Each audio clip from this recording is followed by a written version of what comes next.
Thank you to Brother Nakandi, Rapso Explosion drummers there, man. Yeah? Well, we have to start first by apologizing for the late start. I think we will run 15 minutes late, 20 minutes late. And we apologize for that because we know you were here on time. And as much as we tried to make that happen, it didn't happen today, but we're working on that. But we promise to make it up with excellent entertainment. Yes? Yeah? Nice. So I want to welcome all you to this 20th anniversary. All you understand what I'm saying? The 20th anniversary of Rapso Explosion. That means it's 20 years now we're doing this thing. Right? And we want to say that that journey was made possible by you, the people, because Rapso is a people's art form. There's no Rapso poet without the people. And I need you to understand that. Yes? At this point in time, we want to invite the General Secretary of TUCO to give some words of welcome and some greetings on behalf of the Trinbago Unified Calypsonians Organization. Please welcome Mr. Wayne McDonald to the stage this way. We switch it up on you this year. Yeah? We say we coming from this side as it's 20 years now. Right? So welcome again, Mr. Wayne McDonald, bringing greetings. Thank you so much, Omari. Good afternoon, ladies and gentlemen. All protocols observed. And I want to make a very salient point at the very beginning. There are very few institutions in Trinidad and Tobago that in culture that last for 20 years. Let's give the Rapso Explosion a very, very few. And I'm so proud to be part of that today. 20 years, 2 decades means a lot. And it gives us a chance there's a philosopher who said, life is only understood when it's looked at backwards. So now we are here, we have hindsight, and we could look back and say, well, thanks to Brother Masimba for ringing the bell of justice. Thanks to Brother Mandela for never surrendering, never surrender. Thanks to Brother Lancelot Lane. And when he said, get off the radio, because the people are taking over the radio in a kind of way that we couldn't understand and appreciate. So let's give it up for Lancelot Lane, Sister Cheryl Byron, who was very influential in the Rapso art form.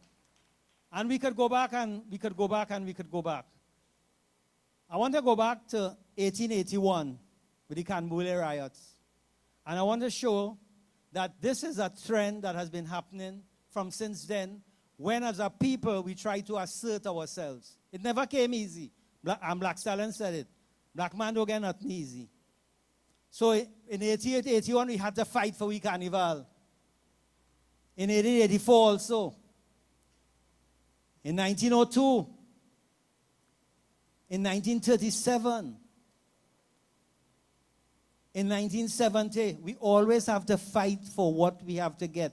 And we have to understand that to carve out a space in this society like the Rapso movement did is an enormous task. It is not something that you go out and you are expected and accepted with, because everything is a fight down. But thank God, today we have our 20th Rapso Explosion, and we are so proud of it. And I want to say like Omari, without you, the journey could not be possible. So when you come here and you give your support, it inspires us. It inspires the Calypsonian TUCO, of which I am an integral part. It inspires the Rapso movement. It inspires the steel band. It inspires the artists. And let me tell you something. Don't mind what you might be seeing and hearing. Without the artists in the society will have no direction. None whatsoever. We plant the visions in the mind of the people to go forward. Well, I don't want to take over the people's show, so let me just say TUCO as a body recognizes the significant achievement of 20 years as an institution in the Rapso movement. And we are so glad for that. And we say, thank God, thank God. All right, thanks to the General Secretary of TUCO, Wayne McDonald. That was a very well thought out contribution, yeah? And we want to say, you know, I'm feeling so good this 20 years. And this is the representation inside of the carnival of the Rapso and the oral tradition. Yeah, the Rapso and the oral tradition. And they have a way that does like to separate the culture because they think that Rapso here and Kaiso over here and then Soca somewhere down the road and it's always which one and why we don't find this one doing that. But it don't really exist like that. In the world of art, in the world of energies, is one vibration, right? People just express it differently. And talking about the oral tradition, one of the greatest exponents in Trinidad and Tobago of the oral tradition is a character called the Peregrinaad. And one of the greatest exponents of the Peregrinaad art form is Felix Edinburgh. And I want you to welcome that brother on stage right now because he has been doing justice to this character for years upon years. So bring him on with a lusty round of applause. The Pero!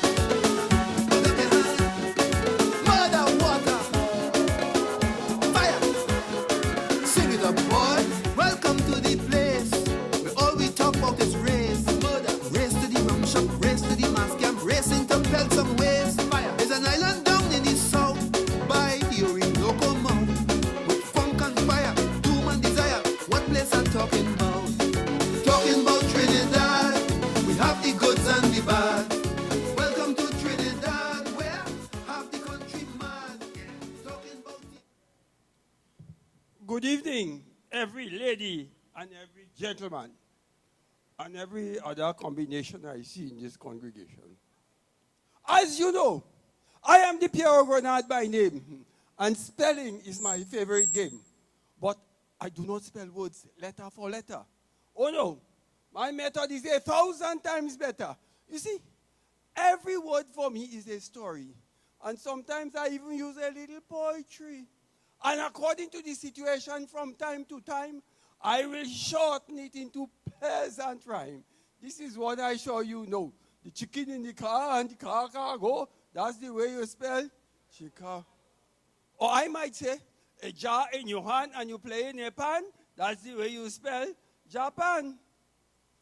Or I might even say, I know a guy like my sister Anna. That's the way you spell Guyana. Or what about, I have an aunt who is always eager. That's the way you spell Antigua. But I could spell words plenty longer than that if you will challenge my fat. That's why when I travel near or far, they call me a cultural philosopher.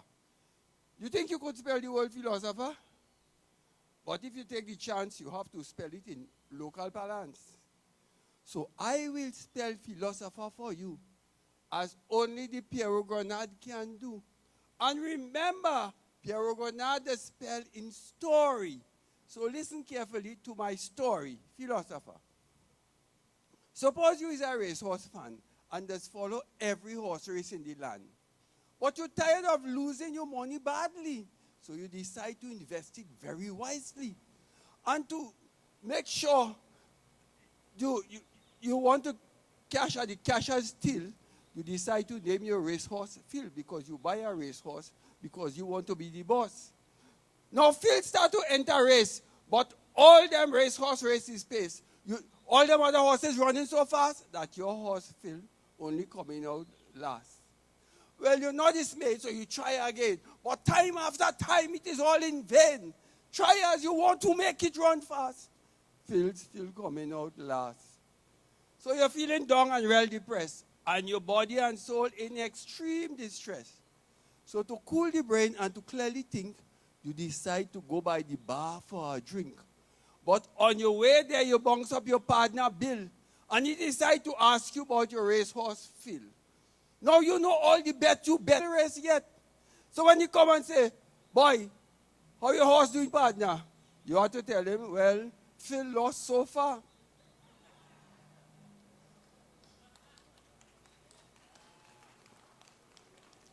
Now the spelling is easy to see, so you could spell it out together with me. Your horse name philosopher, that's the way you spell philosopher.